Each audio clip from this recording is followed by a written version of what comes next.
Last time on Walrus Reviews. What's this? I, the great Breedlock, have kidnapped your friends Otter and the Zigwolf, and your missing side character Hippopotamus has been held against his will by me for months now. If you want them back, you will have to complete my 3 review challenges and beat me at the combat. Stand, the great and powerful villainous Gridlock. Dixon, do his review. Enchanted. Oh, crap. And now on with our story. Now I shall let you have a moment alone with your companions. Never let it be said that Gridlock lacks gamesmanship. Alright, spill it, everyone. How on God's green earth did the animal that kills more people in Africa per year than every other animal combined, a werewolf ghost demon thing, and a mesopredator known for smarts, get bested by a rabbit? Potamus, you first. After your review of the deep, I took to heart about us needing a sub-base. So I started right away building this sub with the help of my old college chum, Griddy. Power surge caused a sentient computer virus to infect the robotic part of his brain. He's desperately fighting back. I wouldn't have this opportunity to explain things otherwise. It's not his fault. Please help me save my dear friend. I will. Zig? I passed out after the cuteness overload of watching him push a soccer ball with his nose. Understandable. Otter? I'll just run to the death. Hey, Gridlock, I'm ready to start. Timber! Okay, let's get this started with the technicals. The Elm-Chanted Forest is a 1986 Croatian-American animated musical film, and it was the first animated feature produced in Croatia and Yugoslavia. I can't find much else about this film. Anywho, with the technicals out of the way, let's start the review proper. We start our little journey with an extra flowery exposition dumped by a narrator who is revealed to be a character in a story named Baron Burr. He has Tasmanian Devil ripoff powers and has the most grating voice ever. Here, take a listen. I am Baron Burr. I ride the wind. A burr is a seedling, of course, a promise of tomorrow. I go where the wind goes. Anywho, he starts expositing about how the magic enchanted forest is besieged by a dark, evil power that wants the forest gone before starting a montage of forest destruction that goes on way too long with animation that loops, feels like it's on speed, and has red flashes that I won't show because it caused my eyes to hurt and I don't want anyone with epilepsy in my audience to get hurt. Moving on, we get even more exposition about how the stupid tree is waiting for the chosen one to come so the tree can bless him with the magic necessary to save the forest and make him Elm-Chanted. Which happens just then! The painter named Peter Pallet, and yes, really, his name is Peter Pallet, the chosen one has come to die for your sins or whatever. It's never made clear why he's special enough to be the chosen one. The tree probably just has a thing for misshapen, frumpy-looking men. I don't know. Anywho, it's revealed that Petey Boy is really bad at his job and can't paint. And about after half a minute of fluff, the stupid tree finally Elm-Chants our hero, and grants him, among other things, the ability to paint. You're that artist of the world? Why are you wasting hundreds upon thousands of dollars getting an art degree to learn how to paint, when all you had to do was take a nap under an elm tree in a forest and you'll just wake up talented? Man, this film is really insulting. Okay, questions. Why is a tree magic? How is it sentient enough to comprehend that it's magic? Where did the magic come from? How does it understand morality well enough to see that the destruction needs to be stopped? How did it learn to control its magic to the point where it can transfer power to another being? And I am clearly thinking way too hard about this. Excuse me, I need a drink.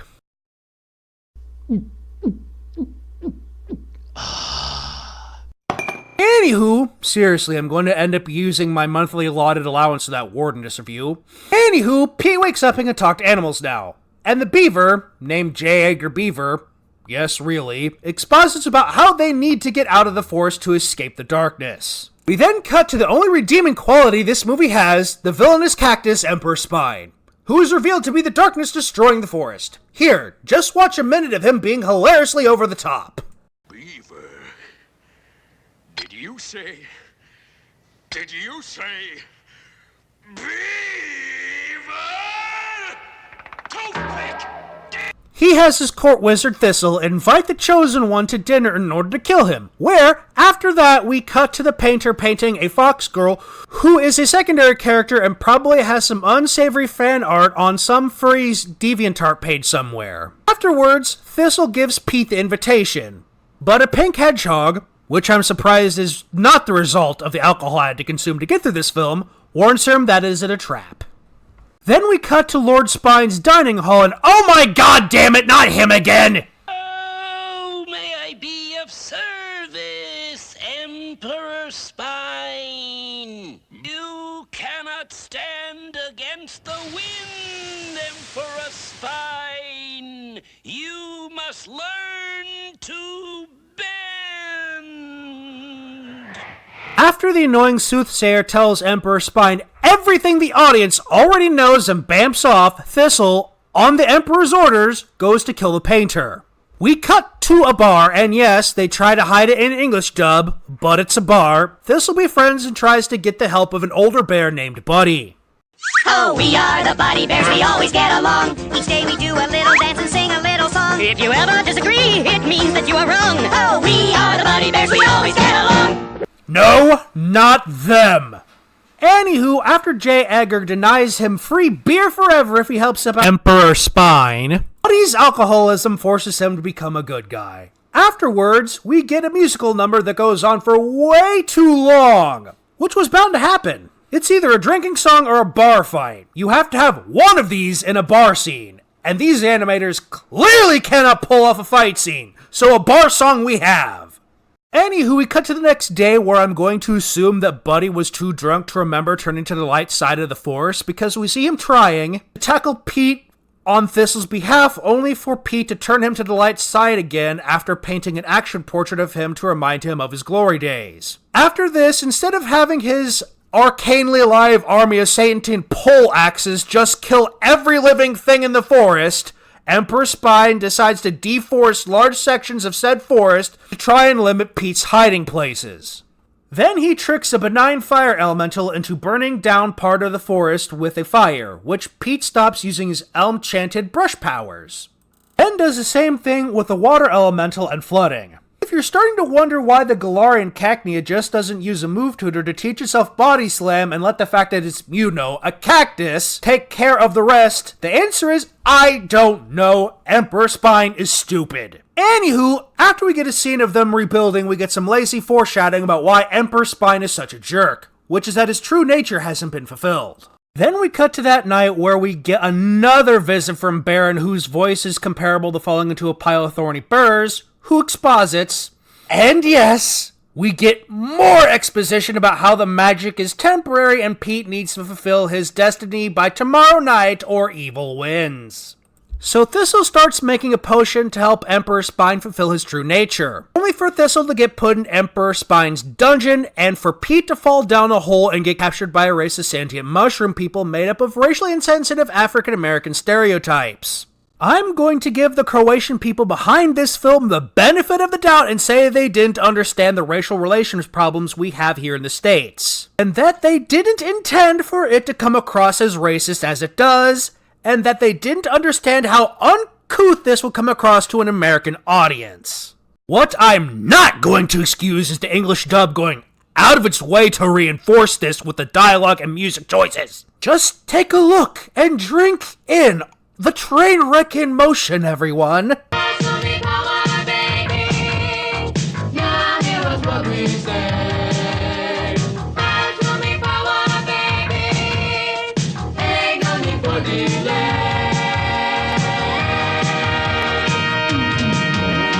So after the annoying Baron exposits some more about how they need to get both back or everything will be for naught, and the stupid jock bear drinks the potion, thinking that it was beer, which it probably actually has alcohol in it given how incoherent and clumsy he is after drinking it, we get a scene meant to remind the audience of the trouble Pete and Thistle are in. j.edger and crew show up to save Thistle, and Buddy sobers up long enough to save Pete from the mushrooms. After Thistle completes the second potion, they try and sneak into Emperor Spine's castle. And after this horrible pun that the dub writers clearly should be ashamed of, Ouch!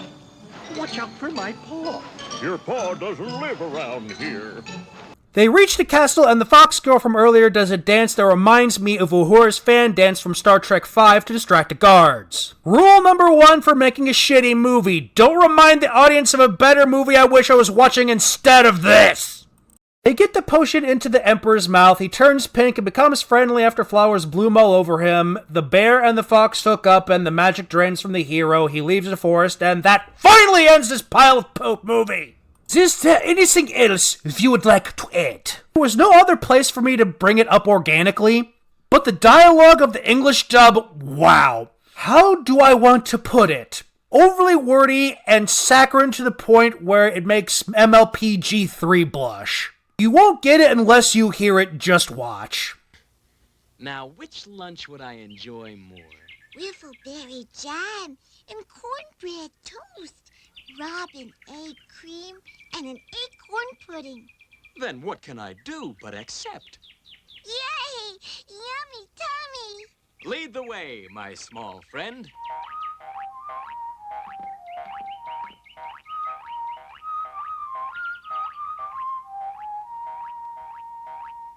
That movie was terrible! The animation sucked, the plot meandered and was padded beyond belief, there was some major racial insensitivity going on with the mushrooms, and the English dub was so horrible that 4 kids feel sorry for it! There. Film number 2 down. Next film. Svein, your next group is a grab bag review of tunes produced by Zingel Pictures Blood.